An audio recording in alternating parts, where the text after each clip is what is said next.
energy ito ni Cancer, Pisces, Scorpio. Energy ito ni Cancer, Pisces at Scorpio. Ayan. Yung po mga bago dito sa aking YouTube channel, paki-click nyo na lang po para maging update kayo dito sa ating reading na to. So, yung mga maka-resonate po dito, comment na lang po kayo kung maka-resonate kayo dito. At ito po ating reading na to ay pwedeng hindi po para sa inyo, pwede rin naman para sa inyo. So, ayan po. Kunin nyo na lang po kung yan ay para sa inyo yung reading na to. So, ngayong buwan ng September, 15 to 30. 15 to 30. Spirit guide, ano ang reading, ang energy ni Cancer, Pisces, Scorpio. Water sign. Thank you po dun sa mga bumabalik-balik sa akin reading, yung sumusubaybay. Thank you po dun sa mga umaabang-abang lagi dito sa ating reading na to. So, ayan, start. Spirit guide, ano yung energy ni Cancer, Pisces, Scorpio ngayon. Spirit guide, ano po yung reading ni Cancer, Pisces at Scorpio. Cancer, Pisces, Scorpio. Oops. Cancer, Pisces, Scorpio. Spirit guide, ayan. Oops. Kunin natin. Cancer, Pisces, Scorpio. Ayan, meron. Ayan. Oops. Ayan. Cancer, Pisces, Scorpio. Cancer, may the Magician ka. Yung the Magician na yan, ano yan? Pangmatagalan na yan. So, yung mga minamanifest mo na yan. So, yan ay merong the moon. May katugunan ang langit sa'yo. So, yun ay yung mga minamanifest mo na yan. Excuse. Ayan. So, sasang-ayon sa'yo yung moon. Ibig sabihin, ang universe sasang-ayon dyan sa yung mga minamanifest na yan. So, meron sa'yo dito, kung single ka man or meron ka na dito, kung single ka man dito, may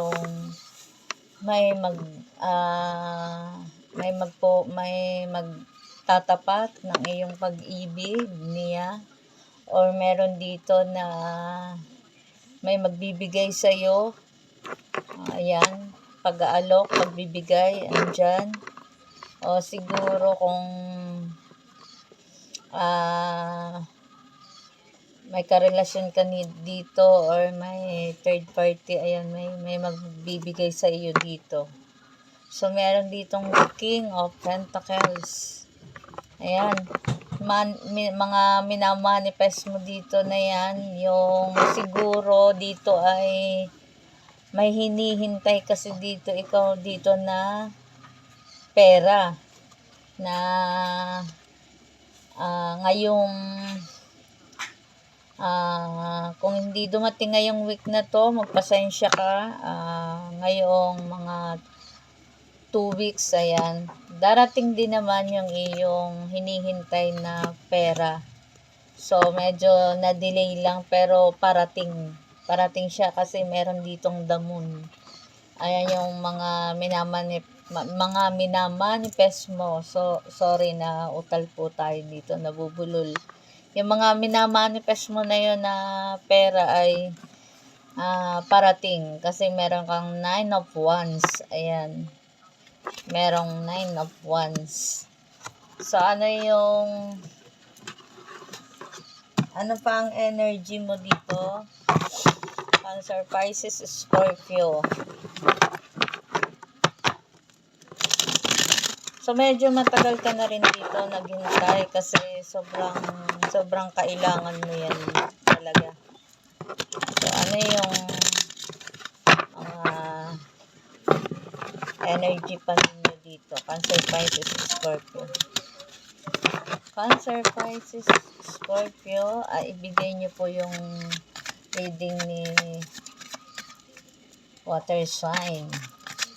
Bigay nyo po yung energy nila ngayong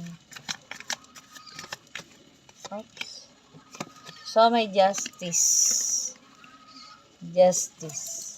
So ibig sabihin nga dito yung mga hinihintay mo na yan at yung mga panggigipit sa'yo na yan.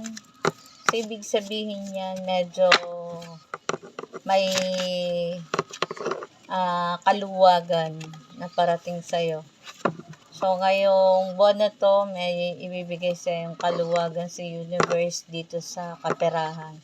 Meron ka kasi ditong the moon. Meron din ditong death of rebirth. Ayan. Yung nagpapahirap sa iyo dito, yung nagpapabigat sa iyo dito, yung laging kumukuha ng pinaghirapan mo dito, ayan, matatapos na yan. Matatapos na yan kasi meron ka ditong justice. Meron ka rin ditong dasan. Ayan. Ibig sabihin dito, talagang yung pagsisimula mo, talagang merong new beginnings ka dito sa kaperahan mo dito. So, yung mga taong nananamantala sa yung kaperahan dito, yan ay matatapos na kasi may death of rebirth ka dito. May Ace of Cups ka dito. Yung mga minamanifest mo na yan, ibibigay din yan sa'yo ni universe kasi meron ka ditong the moon. Meron the magician. Ayan yung nasa ulo na yan. Infinity. Ibig sabihin pang matagalan na yan. Ibig sabihin magiging maayos na yung lahat. Kasi meron ka ditong gustong tapusin para dito sa iyong pamilya. Ayan. May gusto ka dito na ibigay para sa iyong pamilya dito na medyo ngayon ay hindi nahihirapan ka na ibigay yan sa kanila. So, ngayon yan, may new beginnings. May Four of Pentacles. May Queen of Pentacles. So, ayan, yung kaperahan mo na yan, talagang kinakapos ka talaga.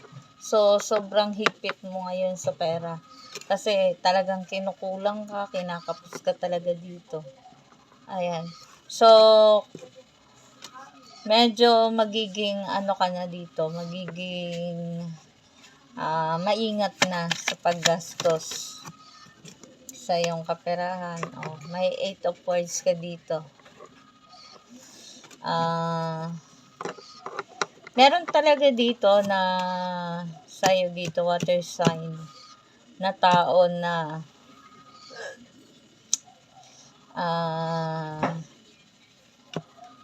may nagmamanifest sa'yo talaga dito na sinisira yung diskarte mo, sinisira yung lakas mo, yung energy mo, sinisira nila. Yung energy mo, gustong-gusto nilang kunin yung energy mo. Kasi dito sa gabi, hindi ka dito nakakatulog para maging hindi maganda yung kinabukasan, hindi ka makatrabaho ng maayos kasi dito, aantukin ka dito. Medyo lambot yung katawan mo, yung makakaramdam ka ng sobrang pagod na pagod. Parang mawawalan ka ng gana, ganon. Ganon ang ginagawa sa iyo ng taong ito. Ayan. Yung tao na yan, yung mga ginagawa niya sa iyo, tuloy mo lang yung pagpe-pray mo na yan. Kasi mawawala na yan lahat yan, yung mga minamanifest nilang yan para sa'yo. Kasi babalik sa kanila yon yung mga ginagawa nila sa'yo. So, may 4 of Cups ka dito. Nakakaramdam ka dito ng pagkalungkot, pagkaisa. Parang pakiramdam mo dito talaga yung alam mo yung parang wala ka ditong matatakbuhan dito, yung sobrang napapaisip ka dito. Pero itong mga kalungkutan na ito sa'yo, itong mga nagpapahirap sa inyo, ito matatapos na. Kasi yun yung magpapalakas sa'yo. Sila yung dahilan kung bakit ka magiging malakas dito. Kasi, ayan, kasi kung hindi ito nila na ano sa'yo, siguro hindi ka magiging ganyan kalakas ngayon. Kaya nagiging malakas ka dahil yung mga nangyari ito sa'yo, may dahilan si universe, may dahilan ang ating Panginoon kung bakit ka dito nilalayuan ng mga taong ito. Ito ay plano ng Panginoon para maging matatag ka dito, para maging malakas ka dito, at para makayanan mo lahat ng yung mga, kasi malapit na yung mga parating sa'yo na ibibigay ni universe sa'yo. Kasi ito ay challenge sa'yo. So, ibig sabihin yan, parang hagdan lang siya. Nandun ka na sa pangatlong baitang, paakyat ka na doon. So, yung pang-4, pang-5, pang-6, na nasira siya. Ibig sabihin, paano ka umakyat doon sa hagdan na yun para pataas. So, ganun yung challenge mo. O yung hagdan na yun, meron dong paakyat ka na doon sa pang-4 na baitang na yun, meron dong isang ahas. May ahas doon, nagigets nyo? May ahas doon na tutuklawin ka. So, yung paano ka makakaakyat doon sa hagdan na yun? Paano ka makakaakyat doon sa iyong mga pangarap, sa iyong mga goals na yun? Kung hihinto ka doon, kung susuko ka doon. Siyempre, upang makaakyat ka doon sa hagdan na yon, ano ang gagawin mo doon para makaakyat ka doon sa hagdan na yun? Diba? Ibig sabihin doon, ang Panginoon lang ang makakagawa nun sa'yo. Ang Panginoon lang, si universe lang ang makakahila sa'yo papunta pataas. Kaya ibig sabihin nun, hindi ka dapat dito bumitaw at mawala ng pag-asa. Cancer, Pisces, Scorpio, na-gets ninyo ako. Ibig sabihin nun, hindi dapat kayo doon susuko. Hindi dapat doon mawawala yung tiwala ninyo sa Kanya, pananampalataya nyo sa Kanya, para magtuloy-tuloy doon yung iyong mga pangarap para makaakyat ka doon. Ang Panginoon lang ang makakagawa nun. Dahil walang imposible doon. Kasi kung bibitaw ka na, wala yung pananampalataya mo sa Panginoon, yung paniniwala mo sa Kanya doon, So, di ba yun yung ibig kong sabihin, Cancer, Pisces, Scorpio, water sign. Ibig sabihin, kailangan mo ng tiwala sa Panginoon at tuloy-tuloy lang yung pananampalataya mo sa Kanya doon. So, ano pa? Spirit guide. So, ayan o. May 9 of Pentacles ka. Mabilis na darating sa'yo yung mga hinihingi mo sa Panginoon kung sa Kanya ka maniniwala dito.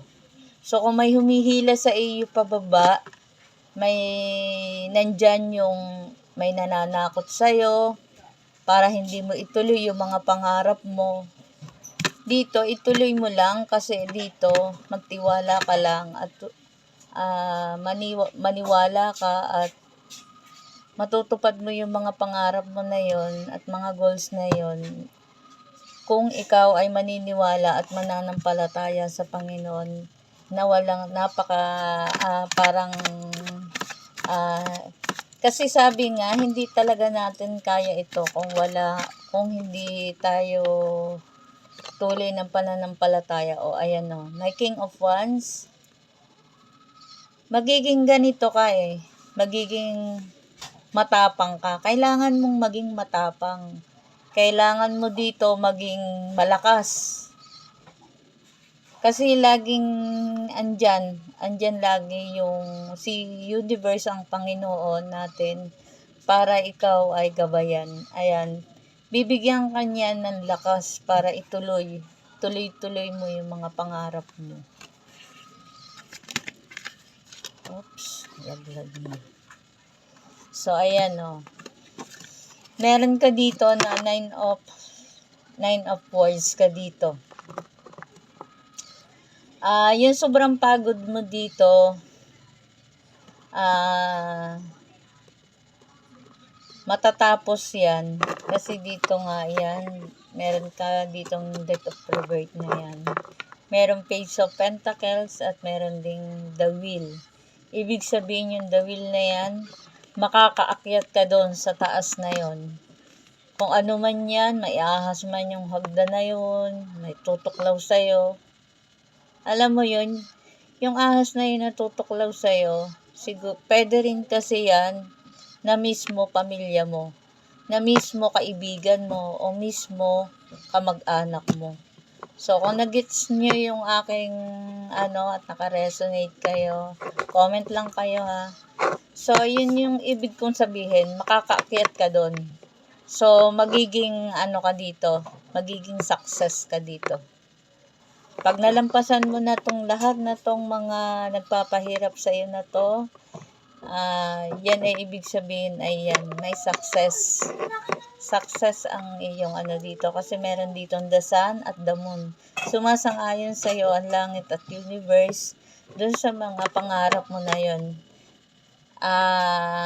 Kailangan mong maging malakas, matyaga, mapagpasensya. So maraming mang dumating pa sa iyo na medyo nagpapabigat sa iyo, nagpapahirap. Malalampasan mo rin ito lahat at matatapos kasi meron ka ditong Death of Rebirth. Ayan. Lahat yan. May new beginnings. Success. Kasi makakarating ka doon sa taas na yon para makamit mo yung mga pangarap mo na yun. Kahit ano man yung mga humarang dyan sa hagdan na yan, walang imposible hanggat naniniwala ka dito sa Panginoon at isusurrender mo sa Kanya kung hindi mo na kaya. Kasi paano ka ba makakaakyat doon sa 3 baitang na yun kung wala? Paano mo yun magagawa? So, mawawalan ka na ng pananampalataya, paniniwala. Yun ang ibig kong sabihin. So, meron ka ditong Page of Pentacles. Ayan. Medyo magiging okay ang iyong pananalapi dito. At pag ito'y natapos mo na tong mga trial sa'yo, yung mga challenge sa'yo, na ibinigay ni Universe sa'yo, ayan. Kaya maging lang kayo dito, maniwala lang sa Kanya, maging lang kayo dito, tuloy nyo lang. tuloy nyo lang dito yung pagdarasal nyo at saka yung pagmamanifest ninyo dito. Ibibigay din ito kasi meron ka ditong mga dito, sumasang-ayon sa dito yung langit at meron ka rin ditong justice. Kasi deserve mo talaga na mabago yung takbo ng buhay mo. Deserve mo talaga na makamtan yung mga pinapangarap mo. Kasi dito yung ikaw yung tao na sobrang matulungin, laging nakabukas yung kamay mo. Kahit saan ka man pumunta dito, mabata or bata o matanda, talagang bukas palad talaga kayo dito, water sign Cancer, Pisces, Scorpio. Sobrang sobrang luwag nyo. Kaya ngayon dito merong mga balakid man dumating sa inyo dito, marami mang dumarating sa inyo ngayon na nakakaramdam kayo na nahihirapan talaga kayo ngayon. So, pray lang kayo, tuloy nyo lang at magtiwala kayo at sabi nga, nasa Diyos ang awa, nasa tao ang gawa. So, ibig sabihin, kung ito ay kikilos ka, ayan, may 9 of Wands. Kung kikilos ka, ayan, mahahawakan mo lahat yun. May ibubunga na maganda. So, yung pagmamanifest mo na yun, kailangan mo talaga ng, kailangan mo talaga dito na hingin sa langit at hingin mo na isusurrender mo talaga dito. So, ayan, para matapos na itong mga kalungkutan mo, yung paghihirap mo. Ayan, dahil may new beginnings ka dito. So, ayan, may the moon, may the sun. Ayan. Sobrang ganda ng inyong baraha. So, ayan, meron ka dito na mga gagawin na sobrang magiging abala kayo, water sign Cancer, Pisces, Scorpio. Magiging abala kayo ngayon. Ayan may Page of Cups ka dito. May liwanag. Alam mo na kung saan ka na pupunta. May direction na. Yung nag-decide ka na. Ito na to. Tuloy ko na to. Nag-decide ka na dito. Ayan. Kasi meron ka ditong the Hangman. Kasi yung mga plano mo noon, hindi mo tinuloy. Yun. Ngayon mo na realize na kaya ko to. Yan. Kasi binigyan ka ng langit, universe ng tapang, lakas ng katawan, at yun nga, yung may kaalaman. So, ngayon na, panahon na para ituloy mo na to kung ano man yung mga pinaplano mong yan. Ayan, binigyan ka ng langit dito ng laking kaalaman, talino. Ayan, yung hindi nalalaman ng iba, nalalaman mo. So, sabi nga kayang-kaya mo ditong magbasa ng isip ng tao. Tingnan mo lang ang tao sa mata, kayang-kaya mong basahin kung anong meron mang ugali ang tao. So, mayroong ganong kagaling kakayanan. Yun ay bigay ni universe sa'yo. So, sobrang blessed mo kasi ayan, hindi ito kayang gawin ng mga taong nasa paligid mo. Kaya sobrang blessed mo dito kasi meron ka ditong the High Priestess. Ayan. Siguro din dito ay may mga bago kang mga dagdag ideya, kaalaman, para ito yung gagawin ko para 'di ba? Sobrang laki ng mo dito, pagbabago. Kaya yung mga nahang mo dito, yung mga hindi mo nagawa noon, ituloy mo lang. So, magiging success ka dito sa mga hindi mo na ituloy na ito. May success dito dahil dito ay merong the sun at the moon. So, water sign, Cancer, Pisces, Scorpio, kung kayo ay naka-resonate dito sa ating reading na to, so good luck po sa inyo at God bless po.